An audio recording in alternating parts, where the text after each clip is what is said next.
Welcome to my channel. It's me Simarjani. तो कैसे हैं मेरे प्यारे प्यारे भाई बहन, और आज मैं आपको पढ़ाने वाली हूँ हमारे द लास्ट लेसन के NCERT question. So class 12 students, English के एनसीईआरटी क्वेश्चन। हो सकता है अभी तक तुम्हें लगता हो कि दीदी हम एनसीईआरटी क्वेश्चन क्यों पढ़े, ये तो हम ऐसी कॉपी में लिख देते हैं। But if you trust me, I am your English वाली दीदी। तुम्हारे 100 आउट ऑफ 100 मैंने दिलाने, तो मैं बता रही हूँ हम एनसीईआरटी भी करेंगे, मेरे बताए हुए जो most important competency level question है वो भी करने वाले हैं, और जो मेरे सीक्रेट क्वेश्चन है वो भी करने वाला है। बट शुरुआत होगी यहाँ हमारे एनसीईआरटी क्वेश्चन से। अगर आपने अभी तक द लास्ट लेसन चैप्टर नहीं पढ़ा, वैसे तो पढ़ ही लिया होगा, तो एक बार चैप्टर ज़रूर पढ़ लेना। चैप्टर की हर एक वीडियोस मेरे चैनल पे ऑलरेडी अवेलेबल है। डिस्क्रिप्शन बॉक्स में प्लेलिस्ट लगा दी है डिटेल्ड एक्सप्लेनेशन की, जहाँ पे गाइस मैं बहुत ही तरीके से पढ़ाती हूँ। ना मुझसे एक्टिंग होती, ना मुझसे नाटक होता, ना मैं कार्टून बन के आ सकती हूँ। तो इसीलिए बहुत ही सिंपल और अमेजिंग वे में, जैसे एक 12th क्लास के बच्चे को पढ़ना चाहिए, जिस लेवल का सीबीएसई का पेपर आजकल आता है उस लेवल से मैं आपको जेन्युइन वे में पढ़ाती हूँ। तो डिस्क्रिप्शन बॉक्स में 12th की इंग्लिश की प्लेलिस्ट लगी है। तो अगर 100 आउट ऑफ 100 लाने हैं तो पहले उस वीडियो से चैप्टर को पढ़ लेना। अभी आप रिजल्ट भी देख सकते हो मेरे चैनल पे जाके, आपके पिछले साल के सीनियर्स का, कि कितने बच्चों के 100 आए हैं। मतलब 95 से ऊपर तो देख देख के मेरा दिल इतना खुश हो गया। तो आई वांट अगले साल तुम्हारा भी ऐसा हो। दे ट्रस्टेड मी, इसलिए उनका हुआ और तुम्हारा भी होगा। तो इसीलिए guys subscribe to this channel, English की प्लेलिस्ट से पढ़ना शुरू करो। और आज से एनसीईआरटी क्वेश्चन भी तुम लगाओगे, लिखोगे कॉपी में, इन्हें प्रैक्टिस करोगे। जो तुम्हारी बात होती है ना, दीदी हमसे आंसर बनते नहीं, हमें लिखना नहीं आता, वो सब खत्म हो जाएगी। तुम्हारी दीदी तुम्हें सिखाएगी आंसर कैसे बनते हैं। ऐसी इंग्लिश के आंसर्स तुम लिखोगे कि एग्जामिनर चाह के भी आपके नंबर नहीं काट पाएंगे। डन, चलिए शुरू करते हैं। तो पहला क्वेश्चन हमारा एनसीईआरटी वाला क्या है, कॉपी में लिख लो अपनी, सीधा डायरेक्ट स्कूल की नोटबुक में आप लिख लो, वहाँ पे भी आपको ये अटेम्प्ट करने होते हैं, वरना एक डिफरेंट कॉपी में आपको ये सारे लिखने हैं इन सेम लैंग्वेज जैसे मैं आपको करा रही हूँ। इसी लैंग्वेज को तुम्हें धीरे धीरे ये लर्न हो जाएगी, और फिर इससे भी बेहतरीन वोकैबुलरी आप बना के लिख पाओगे। और लास्ट लेसन चैप्टर का इन डिटेल स्टडी करने के लिए मैंने एक वीडियो लगाई है डिस्क्रिप्शन बॉक्स में, जिससे आप सभी को पढ़ना है। उसके अलावा आपको इंग्लिश में 100 आउट ऑफ 100 लाने के लिए कुछ नहीं करना, बस। चलिए देखते हैं। पहला क्वेश्चन है, what was Franz expected to be prepared with school for that day. ठीक है, मतलब स्कूल के लिए उसे उस दिन क्या पढ़ के जाना। तो हम सबको पता है उसे पार्टिसिपल्स का टेस्ट था, और उसे पार्टिसिपल पढ़ के जाने थे, जिसमें से उसको एक अक्षर भी नहीं आता था, इसलिए उसको स्कूल जाने से डर लग रहा था, और वो लेट भी था। अब इसको आप इंग्लिश में कैसे लिखोगे, दिक्कत यही आती है ना दीदी, दिमाग में आंसर कैसे बनेगा। प्रैक्टिस से बनता है। तो चलो प्रैक्टिस करते हैं। तो Franz was suppose to prepare a lesson on participles as M. Hamill, his teacher, had informed the class that he would question them on that topic. ऐसे आप लिखोगे। ये टाइप की जो इंग्लिश है जो मैंने इसमें यूज़ करी है, it's very easy to learn. आप अपने दिमाग में ऐसे बना सकते हो। तो आप ऐसे ही लिखना शुरू करो। However, France had not studied and didn't even know the basics of the participle. Book में लिखा है didn't even know the first word about it. First word मतलब क्या हुआ, participle का। तो बेसिक भी नहीं आता था अगले को। Fearing a scolding, इसलिए उसे डर लग रहा था स्कूल जाके मेरी डांट पिटेगी। From M. Hamill, he felt nervous and reluctant to go to school. इसलिए उसे नर्वस फील हो रहा था और वो रिलक्टेंट था स्कूल जाने के लिए, और सोच रहा था बंक मार लूँ क्या। तो ये रहा सिंपल सा एक ऐसी वोकैबुलरी है जिस पे नंबर भी मिलेगा। ठीक है, 4-5 बार मैं क्वेश्चंस आपको प्रैक्टिस कराऊंगी, तुम इससे भी बड़े आंसर बना के लिखने शुरू कर दोगे। तो जल्दी से लगा लो इस आंसर को अपनी कॉपी के अंदर एज इट इज। चलिए अगला question, what did France notice that was unusual about the school that day. तो उस दिन भाई स्कूल में क्या क्या चेंजेस थे। तो हिंदी में तो हम सबको पता है, जब स्कूल के बाहर गया तो सन्नाटा था, संडे जैसा। दरवाजे कह रही हूँ, सॉरी, टेबल की कोई आवाज़ नहीं आ रही थी ढक ढुक करने की टेबल को। ठीक है, ना ही टीचर के रूलर की आवाज़ आ रही थी, और भाई बहुत कुछ अलग सा लग रहा था, सन्नाटा सा। बट इसको लिखना कैसे है यहाँ देख लो। तो Franz noted that the school was unusually quiet and still very much like a Sunday morning. Sunday morning ज़रूर लिखना, ठीक है। Earlier the school use to be full of activity. अब ये आप सबको कॉमेंट नहीं करोगे तो वीडियो छोड़ के चले जाओगे वाली, क्योंकि ये सबसे बेसिक क्वेश्चन है, बार बार पूछा जाता है और बच्चे तब भी गलती कर देते हैं। क्या क्या एक्टिविटीज़ यूजुअली स्कूल में होती थी, तीनों एक्टिविटी तुम्हें लिखनी है। यूजुअली एक्टिविटी जो होती थी, साउंड ऑफ डेस्क आते थे, लेसन बीइंग रेसाइटेड लाउडली। बच्चे जो क्लास पे ऐसे पढ़ते ना, ABCD कर रहे हैं या जो भी रीडिंग कर रहे हैं, ऐसे कान पे उंगली रख के जो चैप्टर पढ़ते हैं वो, ठीक है। And the hustle of the student, बच्चों की आवाज़ें करने की, गुरगुर जैसे आवाज़ आती है, कुछ कुछ कुछ कुछ ये सब आती ही रहती थी। टीचर के रूलर मारने की आवाज़, वो भी लिखना आप यहाँ पे मैंने मेंशन नहीं करा है। But that day there was a strange silence that surprised him. तो चारों चीज़ें आप लिख दो जिसकी आवाज़ आती थी क्लासरूम के अंदर, ठीक है। Next question, what had been put up on the bulletin board. उस दिन बुलेटिन बोर्ड पे क्या लगाया गया था? एक बुरी खबर थी, तो बताओ कौन सी बुरी खबर थी। तो an order from Berlin had been put up on the bulletin board, वहाँ पे लगा हुआ था। It stated that only German would be taught in the school of Alsace and Lorraine from then on, replacing the teaching of French. That's it, learn कर लो इसको। चलिए, the people in this story suddenly realize how precious their language is to them। अब ये थोड़े long question आ गए, NCERT में भी इस लेवल के क्वेश्चन गिवन है, और इन्हीं एनसीईआरटी के क्वेश्चन पे मैं आपको बता रही हूँ जो सीबीएसई के हमारे पेपर के अंदर जो सबसे घुमा फिरा के क्वेश्चन आते हैं ना, आपकी बार 8-8, 6-6 नंबरों में, वो इन्हीं को घुमा फिरा के पूछा गया होता है। अगर उनमें आप इन्हीं के आंसर लिखोगे, तुमने इन्हें अच्छे से स्टडी करा है, तो कॉम्पिटेंसी लेवल क्वेश्चन भी आप कर सकते हो, ठीक है। चलो देखो, the people in the story suddenly realise how precious their language is to them. What show you this, why does this happen. तुम्हें ऐसा क्यों लगा, ऐसा क्यों हुआ कि उनके लोगों को जो है, फ्रांस के लोगों को, एल्सेस के लोगों को एकदम से अपनी मातृभाषा के लिए प्यार जाग उठा, वो चेंज हो गए। बताओ कैसे, हमें कैसे दिख रहा है कि वो चेंज हुए हैं।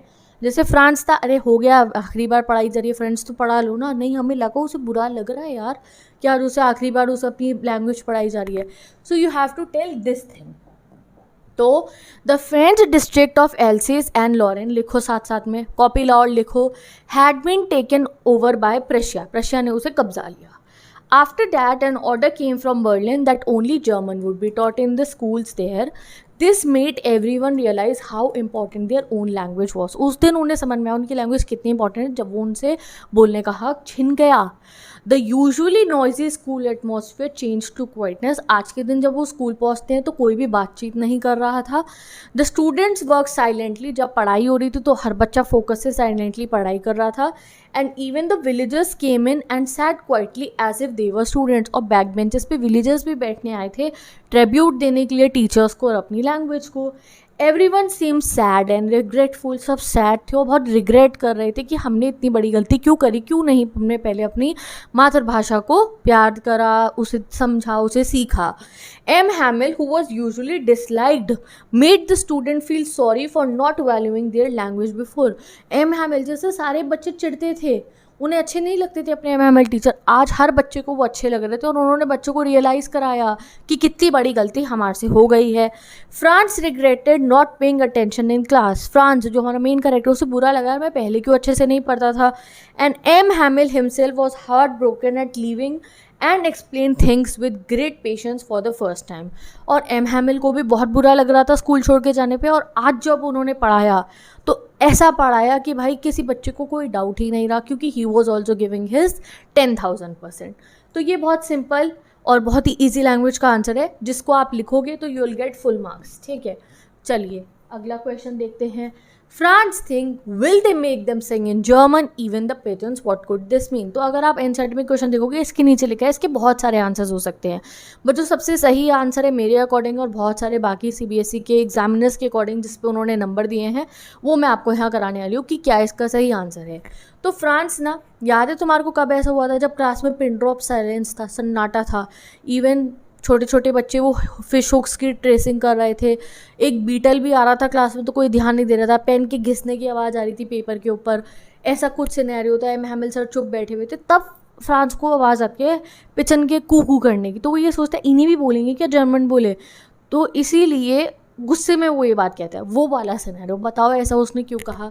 तो द क्वेश्चन, उसने क्वेश्चन कहा ना, विल दे मेक देम, उन्हें भी बोलेंगे क्या।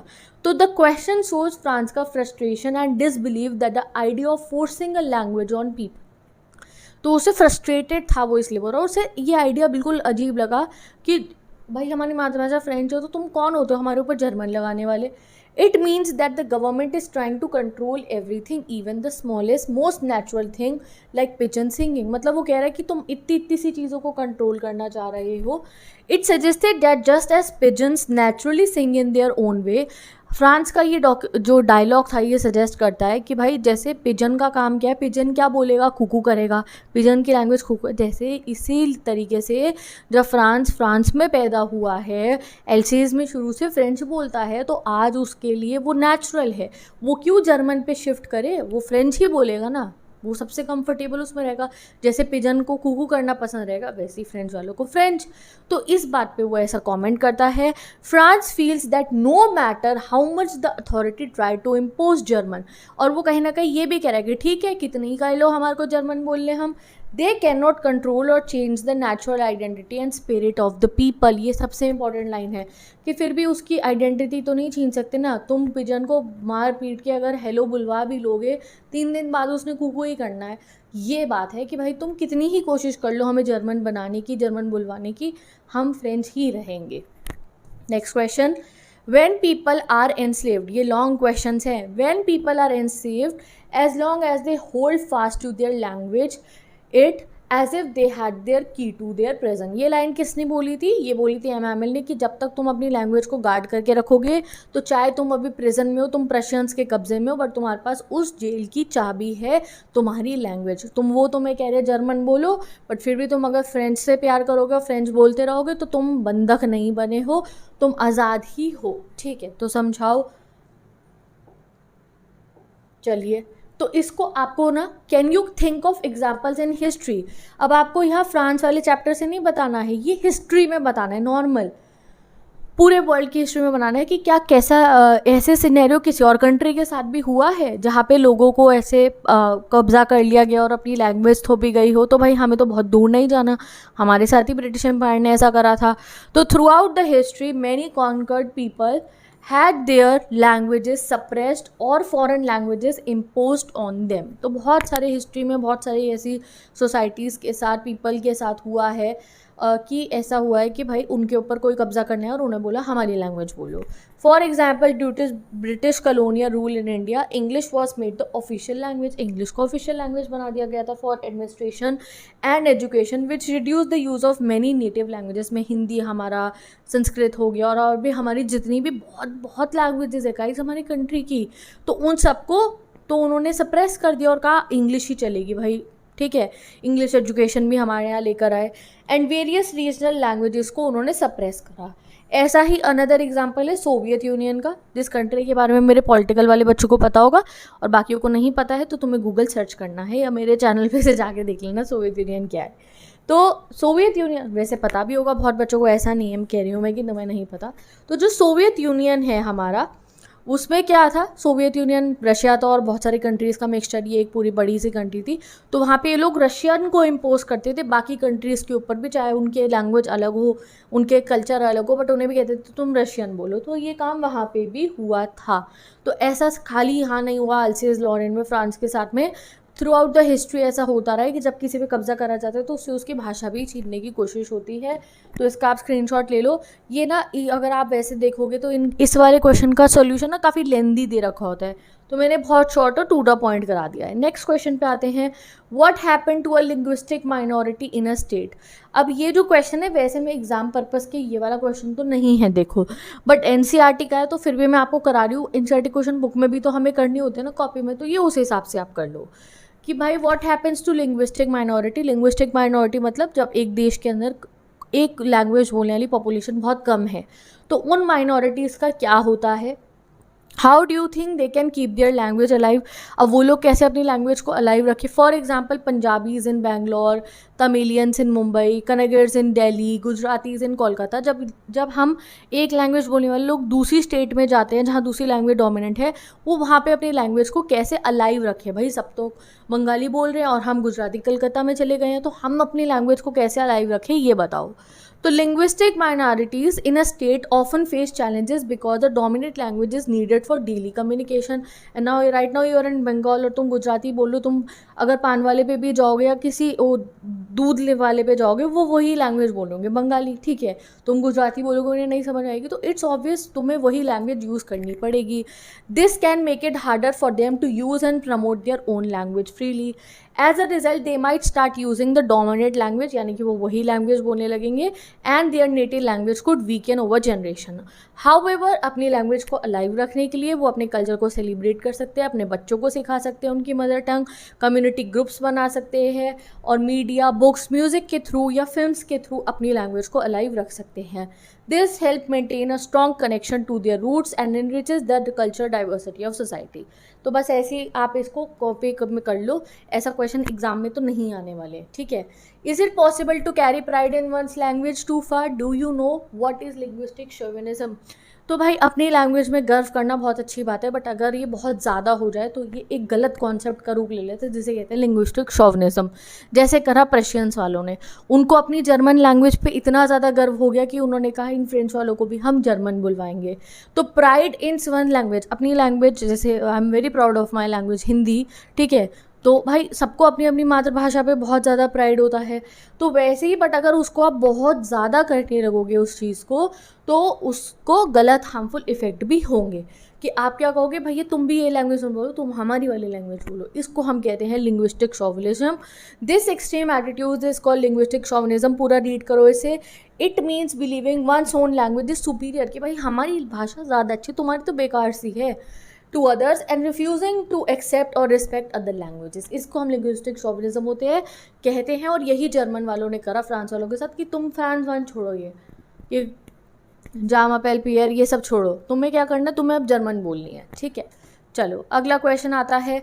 अभी ये कुछ आपको MCQs गिवन है, इन्हें पढ़ लेते हैं। Notice the underline word in the sentences and tick the option with the best example. What a thunder clap. MCQ तो मैं तुम्हें इतने कराऊंगी, कितने भयंकर से भयंकर CBSE हमारे को एक्स्ट्रैक्ट क्वेश्चन दे दे, मेरे भाई बहनों से सॉल्व कर लेंगे। तो what a thunder clap, these words were to me. अब वो कौन से वर्ड्स थे और थंडर क्लैप मतलब क्या है आपको ये बताना है। तो थंडर क्लैप मतलब लाउड एंड क्लियर है, स्टार्टलिंग एंड अनएक्सपेक्टेड है, या प्लीजेंट एंड वेलकम। तो थंडर क्लैप मतलब स्टार्टलिंग, एकदम से आप हैरान हो गए, और अनएक्सपेक्टेड चीज़ को थंडर क्लैप कहते हैं, जैसे बादल सडनली गरजते हैं ना, तो उस टाइप से। When a people are enslaved as long as they hold fast to their language, it is as if they had key to their prison।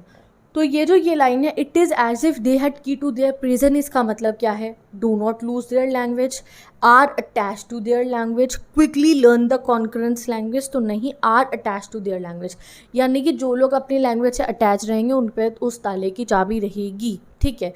अगला क्वेश्चन आता है, डोंट गो सो फास्ट बब। ये मोस्ट फेमस डायलॉग जो black Smith watcher ने बोला था France को कि भाई आज इतना जल्दी मत जाओ, बहुत टाइम है स्कूल जाने में। इसका मतलब क्या है, यू आर वेरी लेट कहना चाह रहा है वो, टू अर्ली है, या अर्ली इनफ है। तो करेक्ट आंसर इसका है अर्ली इनफ, ठीक है। नेक्स्ट क्वेश्चन पे चलते हैं अब हम। I have never saw him look so tall. तो M. हैवेल के लिए फ्रांस कहता है कि सर आज मुझे बहुत टॉल लग रहे थे। क्या सर ने कॉम्प्लान पी लिया था वहाँ क्लास में बैठ के और वो एकदम से लंबे हो गए थे? नहीं, ये टॉल कहने का मतलब था कि वो बहुत ही ज़्यादा, आप कह सकते हो कि उस समय कॉन्फिडेंट लग रहे थे। Had grown physically taller, seemed very confident, stood on the chair. तो correct answer is very confident. और वैसे करेक्ट आंसर मुझे तो इसका ये वेरी कॉन्फिडेंट भी नहीं लगता है। यहाँ पे टॉल से उनका मतलब था फ्रांस का कि वो ना उस समय बहुत सैड लग रहे थे, बट क्योंकि हमें 3 यही ऑप्शन गिवन है तो इनमें से सबसे सही तो कॉन्फिडेंट वाला ही जाएगा। Now guys, pick out 5 sentences from the story with past perfect form. ऐसा क्वेश्चन एग्जाम में नहीं आएगा आपको, बट NCERT में अगर आपसे पूछा गया आपको कॉपी का क्लास वर्क के लिए करना है तो मैंने यहाँ पे लगा दिए हैं। तो for the last 2 years all are bad news come from there. तो इनमें से आपको मैं PDF प्रोवाइड कर दूँगी, ये वाले क्वेश्चन भी आप देख लेना, रीड कर लो इनको, स्क्रीनशॉट क्लिक कर लो अपने कॉपी में। So these are some questions, okay. तो ये हो गए MCQ। अब NCERT के कुछ क्वेश्चन और एक आध मैंने लीव कर दिया, जैसे वो जम्बल्ड वर्ड्स हैं, कौन सा वर्ड कौन सी लैंग्वेज में से, तो ये हमारे पेपर के मतलब के तो नहीं है क्वेश्चन, ऐसे पेपर में तो पूछे नहीं जाएंगे, तो वो क्वेश्चन को मैंने यहाँ पे स्किप कर दिया। बट अगर तुम्हें अपने क्लास वर्क के लिए चाहिए कि नहीं दीदी हमें तो कॉपी में ऐसे क्वेश्चन मैम ने सॉल्व करने को कहे हैं, तो मैंने जो पूरा PDF बना रखा है जिसमें उन क्वेश्चंस का भी सॉल्यूशन है, वो डिस्क्रिप्शन बॉक्स पे गिवन है। Instagram ID पे जाओ, वहाँ से जाके आप उसे अपने पास डाउनलोड करके उन क्वेश्चंस को भी देख सकते हो। बहुत ईजी सा उनका भी सॉल्यूशन मैंने लगा दिया। वैसे तो सारे ही कंप्लीट हो गए लॉन्ग शॉर्ट वाले, बस एक क्वेश्चन है कि 4-5 एक बॉक्स दे रखा है, टेबल कौन सी लैंग्वेज से कौन सा लिया गया है वर्ड, आपको अगर स्कूल में कहा गया है कि उसे करो, उस एनसीईआरटी क्वेश्चन को भी, तो वो गिवन है, मैंने पीडीएफ लगा दिया है डिस्क्रिप्शन बॉक्स में, इंस्टाग्राम आईडी लेंगे मैंने, वहाँ से जाके आप देख सकते हो। मेरे जितने भी नोट्स है, a very easy student friendly language के नोट्स है, वो मेरी एक सेकंड आईडी है सिमरन साहनी नोट्स, वहाँ से जाके आप देख सकते हो। और सिर्फ इंग्लिश के नहीं, physical and political and economics, बहुत सारे नोट्स मैं अपलोड करती हूँ, एंड इंपॉर्टेंट क्वेश्चन ऑल्सो, तो for your reference you can go and check it there.